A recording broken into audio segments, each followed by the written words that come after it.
people are getting married later in life because they're being encouraged to develop themselves individually.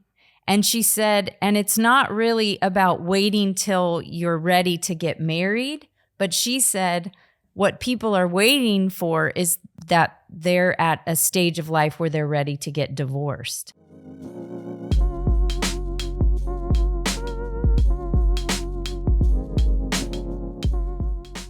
Erin, how old were you when you first got married? 20. How old were you? Whoa. Child bride. You were 20 years old? Yeah, shame on you, Brett. And who were you married to? How old were you, Kunkel? I had just turned 23. Mm-hmm. You were almost 21. I mean, we got married in June of 1927, 1997. And I had just turned 23 that month. And you were a couple months from being 21. Mm-hmm. So we're about 2 years apart. And we got married by today's standards at a very young age. Mm-hmm. Very young. Yeah.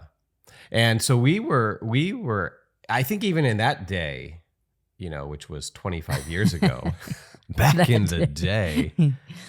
Okay. You make fun of me for sounding like a grandma on the regular. You make fun of me, and that you sound old.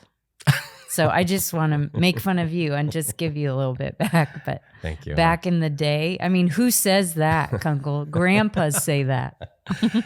I appreciate that. I feel loved.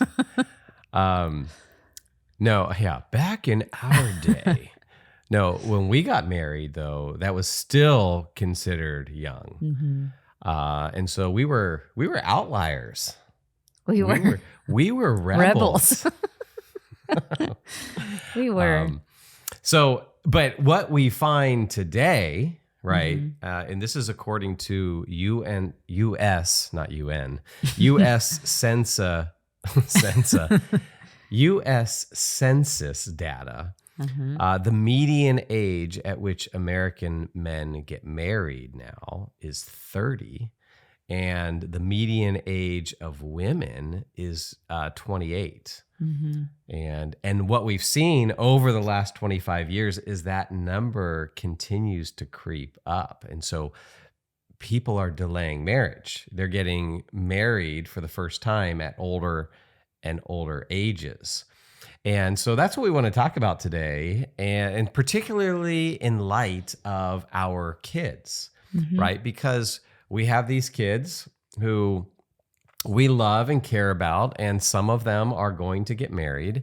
And the question that we're exploring, kind of a little provocative here maybe, is should you encourage your kids to marry at young ages? Okay. Yeah. And partly what sparked this topic for us, just thinking about marriage and what we communicate to our kids and how we communicate things by the things we say, but also the ways we live and the things that we talk about being good and things that we talk about being bad, is that our son is engaged to be married, is going to get married. Jonah's only 11 years old.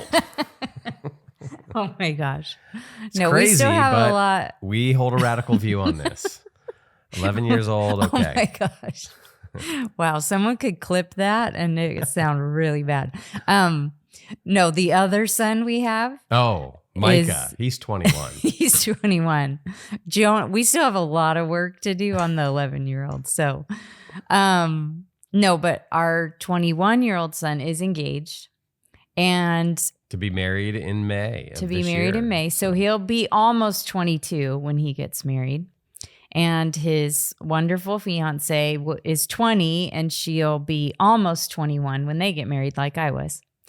And so, of course, people think that maybe we've taught our kids like this, you need to do this, or, have we beat our kids over the head with it? Our oldest daughter also got married at 21. And so 2 out of our 5 kids so far are getting married at young ages. The other 3, I don't think are ever going to get married. I'm not sure there's hope for the Oh other my 3. gosh. So it's just brought up conversations with our piano tuner, with the person at church, with family members, with neighbors. Wow, that's really young. And with politicians, with what politicians? no, I'm have- just. It sounds Okay. Like it sounds like you the way you just characterize that. We're talking to everyone about this. No, like when we tell people, oh, our son's engaged, Yeah. like I mentioned to our piano tuner, who is a great guy. It leads to conversation. Yes. And so this conversation about marriage and how we teach our kids about it is something to think about. Even when our kids are young, please think about it before they're in marriage age, because you're communicating to them, whether you think you are or not, on a lot of things, including the idea of marriage and what is good. And now I want to get something out up front here, that this podcast is not just for parents who have high schoolers or college students or young adults. This is a podcast that has great relevance for those of you who have toddlers, for those of you who have young children, because there's a lot of things that I think we're going to talk about that kind of you can be doing to lay a foundation for the idea of healthy marriage. And so we don't want you to check out if you've got little ones running around. Don't pull the plug on this podcast. think, oh, please. I've got a long time to think about this one. Number 1, no, you don't. It happens fast, as all parents with kids our age will tell you.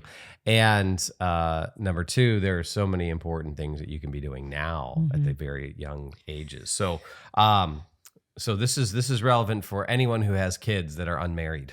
Yeah. And mostly, I think, because what we're going to talk about is going to confront views that we might hold ourselves about marriage that isn't consistent with a Christian worldview, but maybe we've been influenced culturally to think, you read the statistics about the older marriage, and some people listening might be, yeah, so what? I actually think that's good.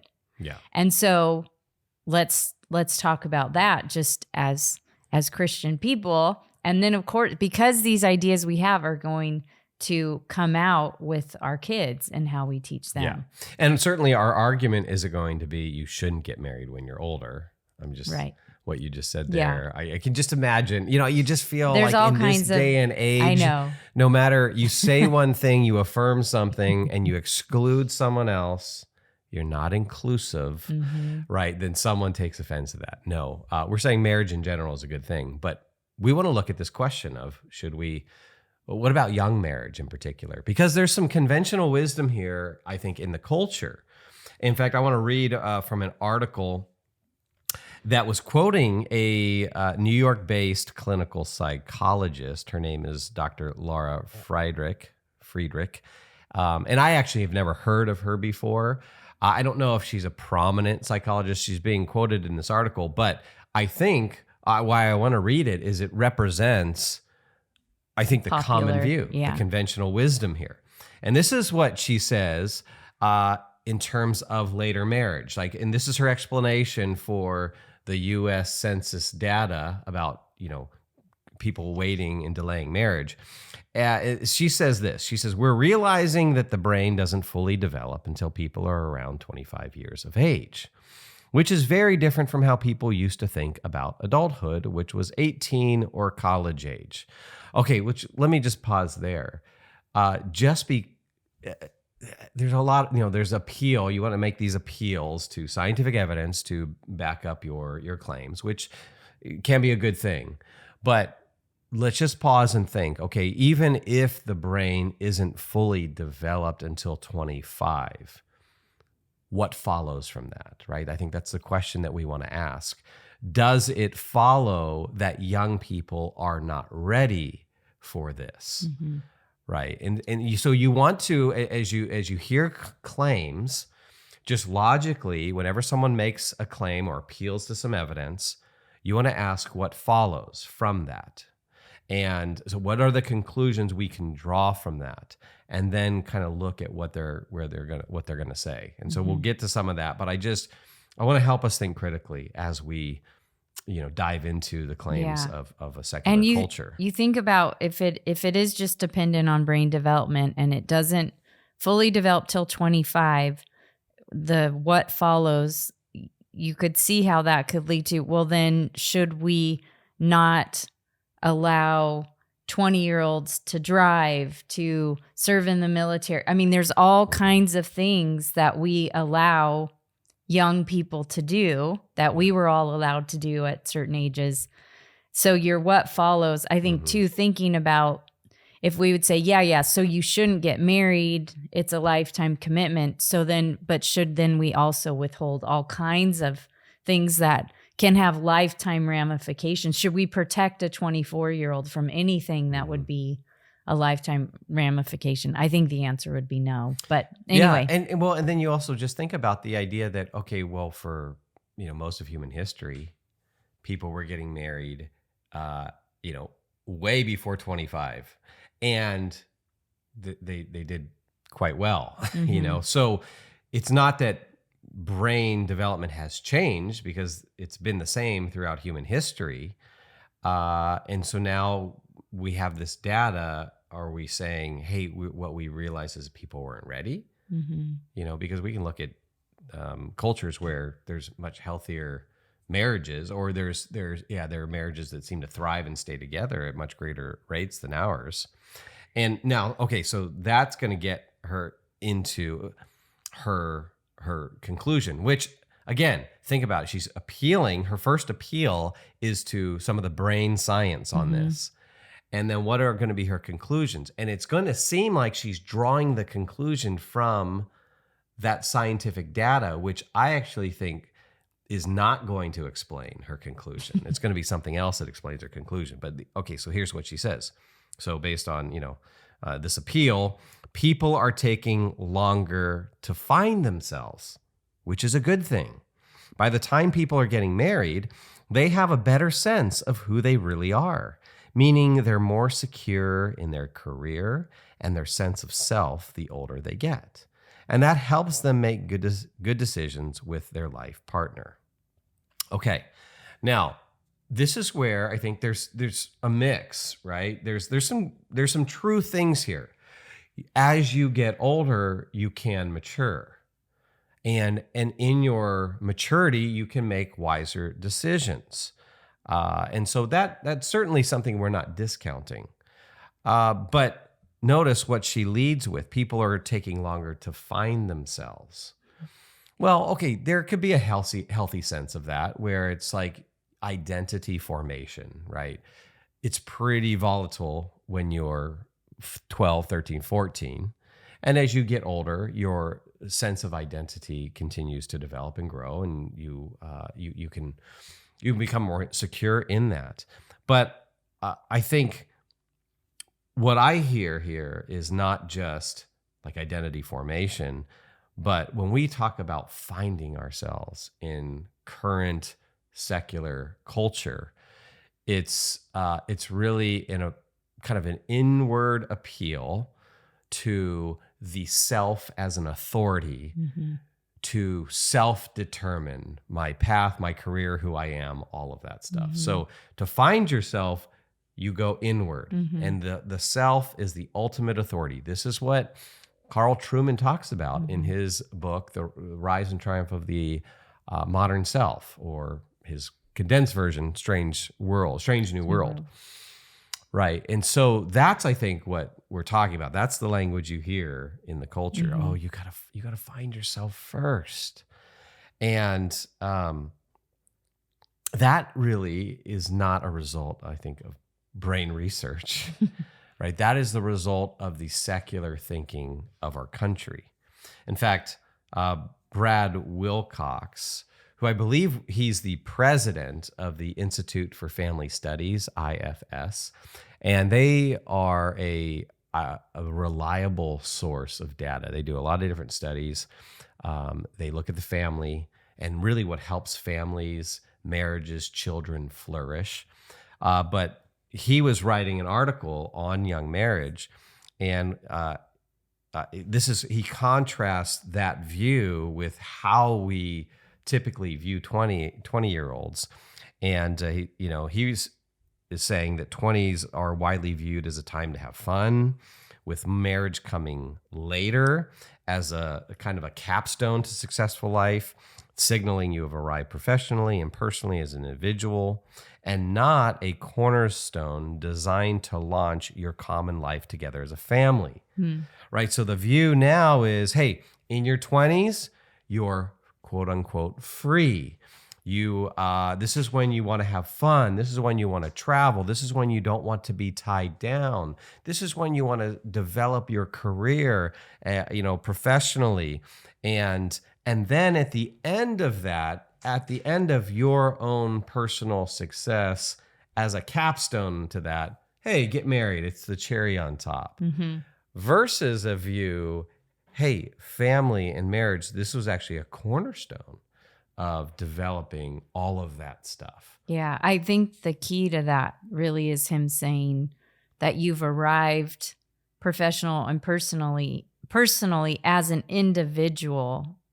And it is this self-focused, now I've done everything myself, so then now maybe I'll share my life with someone else. But I've kind of built this all on my own anyway, and it's reminding me of Catholic scholar Jennifer Roebuck Morris, who was talking. I was listening to a talk of hers recently, but she was addressing this idea that actually people are getting married later in life because they're being encouraged to develop themselves individually. And she said, and it's not really about waiting till you're ready to get married, but she said what people are waiting for is that they're at a stage of life where they're ready to get divorced. And what she meant by that was that you can marry if you want, but if this thing falls through, you're going to be fine because you have your career, you've bought a property, you've done all these things. So actually, you're ready for divorce. And I thought, oh, that really captures it, doesn't it? This idea of the individual, that we need to just figure it out on ourselves. I think definitely this is a message to women. You do your career and you figure it out. You build yourself and then get married so that if the guy leaves or takes off, you'll be okay. Yeah. And you can see, I think that's a really good point that you highlight there, that we're preparing people to get divorced. And you can see where the culture can nudge us in that direction too, as marriage around us crumbles, as the family continues to break down. Then, and people see that, then they hedge, right? They got to hedge their bets. They got to be prepared to take care of themselves in case this thing doesn't fall down, or in case this thing does fall down. Yeah. And, I think, my gosh, there are just multiple streams that come into, that contribute to the decline of marriage. Yeah. This is just one of many different things. Yeah. Secularism is one of many different streams. And so, gosh, it is important for us to think about strong marriages. Yeah. And I just want to say too, because I made the comment about especially to women, of course, the pendulum swings in different directions, right? So there's been a time where with women, it's been like, oh, you don't need you don't need education, you don't need any kind of self-development for yourself because you're just going to depend on your husband for everything. And you're going to quote unquote raise kids and run the house, so you don't need education, you don't need that. I'm not swinging it that way either. And I don't think that's the Christian view of a human being. A human being needs to be educated towards virtue, and that goes for women too. So I'm not saying that, just wanted to clarify that. But this idea of not getting married until you're ready to get divorced, I think is something we need to think about. And if that's something we've adopted. So one last quote before we dive into this specifically is from a lady, Frederica Matthews Green, She's an Orthodox Christian, and she wrote a provocative article in National Review. I think the title was "We Need More Teen Pregnancies." We need more teen pregnancies, which definitely catches the eye. She wrote it actually many years ago, but the truth 2002. she talks about, yes, is so, so good. And so a quote from that, which I think captures where we are today and how we view young people and marriage is, and this is what she says. She says, "But we no longer think of children as adults in progress. Childhood is no longer a training ground, but a playground. And because we love our children and feel nostalgia of our own childhoods, we want them to be able to linger there as long as possible. We cultivate the idea of an idyllic, carefree childhood.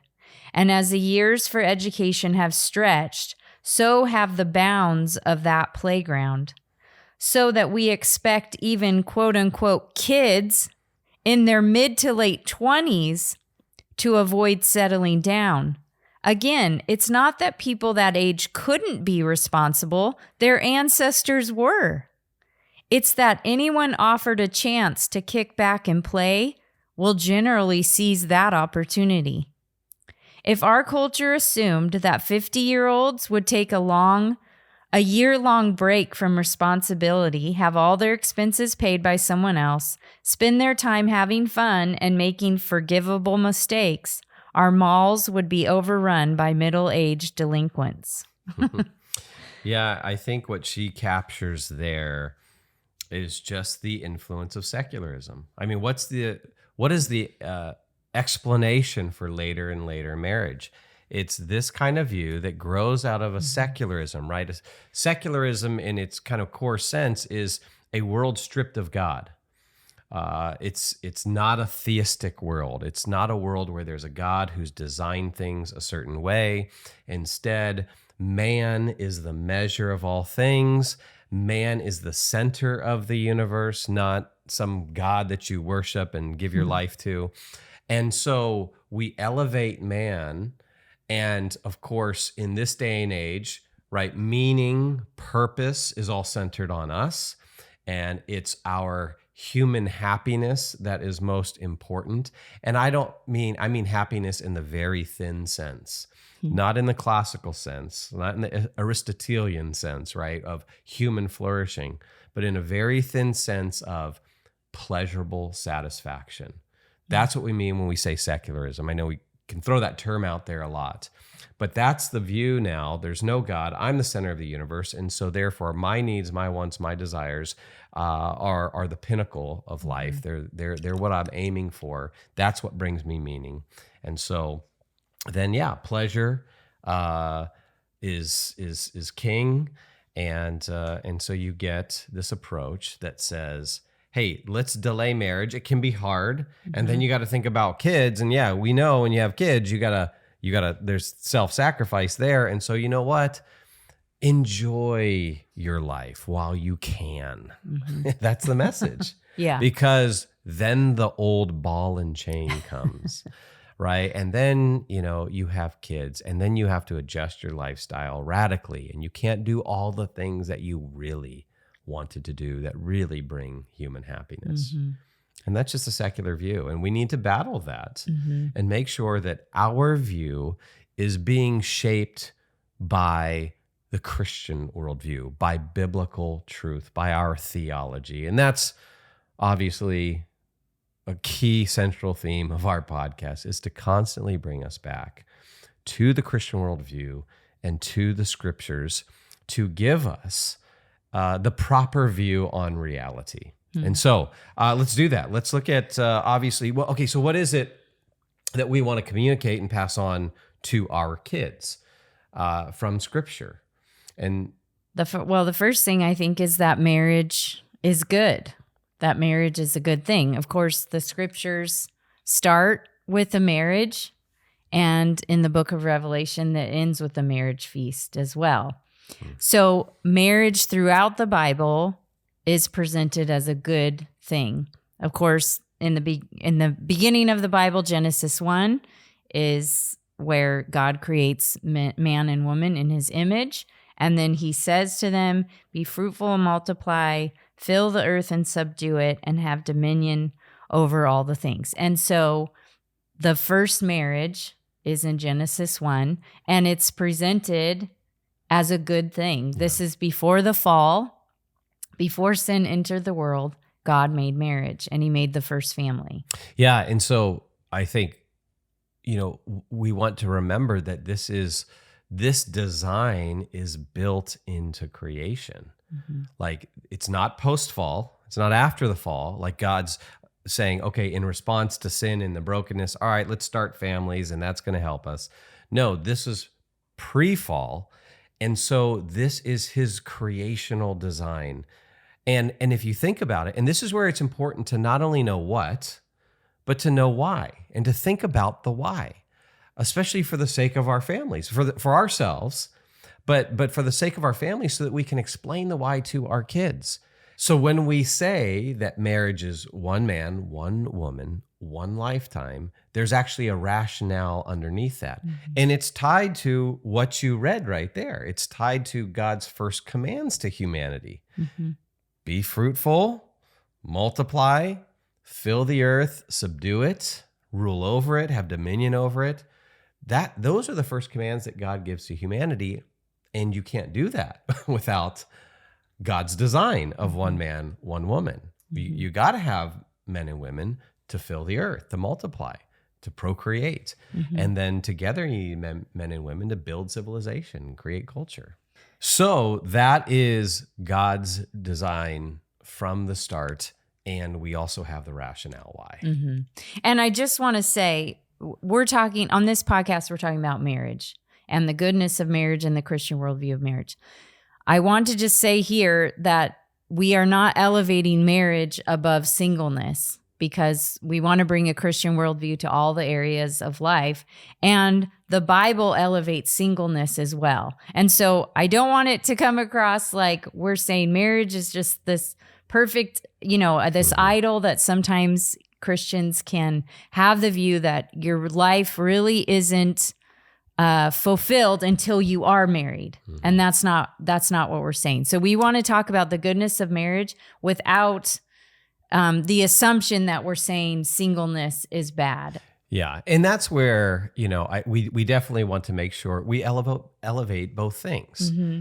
And I think we also want to be careful ourselves of being overly sensitive to things, right? Because I sense that in our culture, and even why maybe we feel like, okay, we need to make sure we highlight this. And sometimes we need to highlight this because singleness can be put down. Yeah. And so that's an important thing to remember. At the same time, as we emphasize what Scripture teaches and what God commands, it doesn't mean that necessarily devalues someone who's single. Yeah. And so we need to be appropriately sensitive and not oversensitive on these kind of issues. And so, because here's what my concern is the culture we live in conditions us to take offense at everything. Yeah. Right? Oh, you didn't include this and you didn't include that and you didn't say this. Well, you must, have a low view of me, or, And so yes. That's something to be aware of. But your comments on singleness are good. Yeah. And particularly with young people, I just want to say too, like sometimes this will subconsciously come out. I think sometimes when we're talking to young people of like, have you met someone yet? Oh, well, instead of seeing them as a person, it's almost like we're communicating, you should get married. And why hasn't it happened yet? So I think that's where my preface is coming from. So, and that's good. We're having a conversation about marriage. So. Yeah, I think we've covered the ground well, so that we can make everyone happy out there. So everyone who's listening to this should be happy right now. Okay. Right? Because we've massaged everyone and their egos. And, oh my gosh. Okay, so. So you didn't want me to. So you were offended that I made that preference. No, I was not offended whatsoever. Okay. Erin. Okay. So back to a biblical worldview. on marriage. Yeah. Okay. So you have, so one thing we want to communicate to our kids, this is God's design from the start. And it's marriage is good, right? Pre-fall. And we want to communicate that not only is this the design, but then here is how that plays out, right? And so you look at Genesis chapter 2. Genesis chapter 2, starting in verse 18, it talks about man not being alone, and God will make a helper, and then he makes Eve. And then in verse 24, this is what I want to focus on. Therefore a man shall leave his father and his mother and hold fast to his wife, and they shall become one flesh.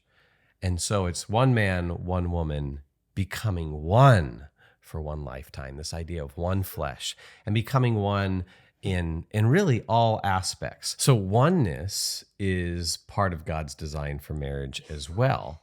And so I think we want to communicate how growing together, maybe from younger ages, helps create that oneness early on. And maybe actually it's easier to achieve some of that oneness with an earlier marriage. Okay. And I mean, if we think about it, and you and we've talked about this a lot, but nobody has a more profound influence on your view of life and every aspect of life than your spouse. And we've even communicated that to our kids, like how significant this decision is, because this person is going to shape you above all other human beings. And so thinking about oneness as a goal in marriage, and that's how it's designed, and then relating that to a younger marriage, starting that process earlier may contribute to oneness. And I think we need to think about that. Yeah. I think I'm thinking about a couple of conversations we've had with people who did get married later in life, not necessarily because they chose to, but it just happened that way. And how I'm thinking of two conversations in particular, and how they expressed how it was difficult because they had lived in singleness for so long. And so they had established habits, patterns. So they said they felt like it was a little bit harder to mesh their lives together after they were in this case, in their 50s or late 40s. And that does make sense. I think anyone listening would be like, oh, well, yeah, of course, because by that point you've kind of decided how you want to do things, where you want to live. A lot of things has been decided, and you've decided it on your own. And so that would make sense that when we're younger, like in our case, we were still in college and still figuring out a lot of things about life. And so then when we got married young, we figured it out together. Yeah. Yeah. And that actually, I think, brings up another really good point, is that because what you're saying is that really when we're younger, generally speaking, okay, we're more malleable, right? We're more, we often can be more teachable. We haven't gotten set in ways, or we haven't gotten set in our views yet. And so we're in a position where we can be shaped a little more easily, which I think gets to how marriage really matures us. I mean, marriage and family matures us like nothing else. And you can look at statistics that show that the most productive men in a culture are men who are married and have kids. And again, generally speaking, right? And so we're shapeable, more shapeable when we're young. And so I think one thing that young marriage can do is build maturity. And I relate it to James chapter 1, right? In James chapter 1, when the author of James says, consider it all joy when you encounter various trials, knowing that the testing of your faith produces endurance, right? Maturity. Let endurance have its perfect result, that you may be perfect and complete, lacking in nothing. The trials build maturity in our life. And we know from real life experience, right, that marriage has been a trial in many ways. Mm-hmm. There are struggles, there's conflict, but that trial, we would look back now and say those trials have been good in the shaping of our character. Because as they say, marriage is like a big mirror, right? You get to see all of your ugliness, and that's reflected back to you by your spouse, and you don't like it. But what else can be so effective in helping you work on that ugliness and to see how broken you are and how messed up you are and how rebellious you are and how sinful you are, Erin. I noticed you looking at me a little bit harder during that. Well, what a different picture. I'm thinking about you saying marriage is a mirror, and we've talked about that because it does. You all of a sudden you see things about yourself you never saw before. What a different picture than the earlier. Thankfully, you haven't broken that mirror yet. I'm not a broken man yet. What a different picture it is to say marriage is like a mirror as opposed to marriage is a ball and chain that you talked about earlier. Like you think about that with marriage being a ball and chain, it's like, this person is like dragging you down. And the picture of marriage being a mirror is that, no, this person is actually going to help you refine your character. Yeah. And it's a completely different worldview about marriage, just those two, which I know people joke about marriage being a ball and chain, but I think the jokes, underneath that, there is a view about what your spouse is and what your spouse can bring to you and what marriage is for. And what's the goal of my life? Yes. Right? Yeah. If the goal of my life is pleasure and satisfaction, then marriage may be a big hindrance to that. But if God's goal for our life is maturity and moral formation and development and growth so that we can go back into a broken world and minister to it, if that's God's goal for our life, then you can see how the difficulty, the challenge of marriage is good. That's a good tool that God can use. And so this is where I think, what we're trying to do is maybe reshape some of our view that's been shaped by a secular culture. Yeah. Okay, we've covered some good ground here. We've looked at secular culture, the increasing age of marriage. We've looked at a biblical foundation. But I also want to get into some real practical stuff. In next week's podcast, we will look at some common sense stuff that actually reality points to biblical truth and confirms it. And then we'll look at some practical things that we can do to maybe even encourage young marriage. So stay tuned for part 2. Maven exists to help the next generation know truth, pursue goodness, and create beauty for the cause of Christ. To find out more, check out maventruth.com.